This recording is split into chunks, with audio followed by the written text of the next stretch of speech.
இது எங்கெங்கெல்லாம் ஃபைன் பண்ணலான்றதுக்கான ஒரு மைண்ட் மேப் இது. ஓகேவா? ரொம்ப சிம்பிளா கொடுத்துருப்பேன். வெப் ஆப்ல லாகின் ஆர் சைன் அப் ரெண்டு இடத்துலயும் நீங்க பார்க்கலாம். லாகின் ஆர் சைன் அப்னா எந்தெந்த field, user name, email, password or passcode. அதே மாதிரி email address, user name and password. ஓகேவா?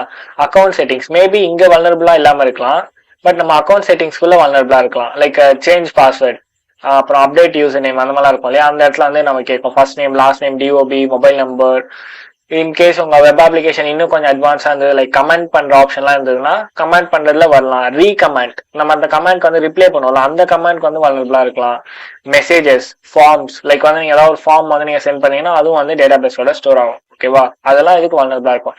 ஓகே, லாங் ஸ்ட்ரிங்கோட ஒரு மேஜர் இம்பாக்ட் வந்து எங்க வரும்னு பாத்தீங்கன்னா பாஸ்வேர்ட் ஃபீல்ட்ல தான். இது எல்லாருக்குமே தெரிஞ்ச ஒரு விஷயம். ஏன்னா பாஸ்வேர்ட் வந்து சும்மாலாம் பிளைன் டெக்ஸ்டாலாம் டேட்டா பேஸ்ல ஸ்டோர் ஆகாது. ஓகேவா? அது எப்படி ஸ்டோர் ஆகும்னு பாத்தீங்கன்னா, நீங்க கொடுக்குற டெக்ஸ்ட்டை வந்து இன்புட்டா எடுத்து அது MD5 இல்ல ஷா அல்காரிதம்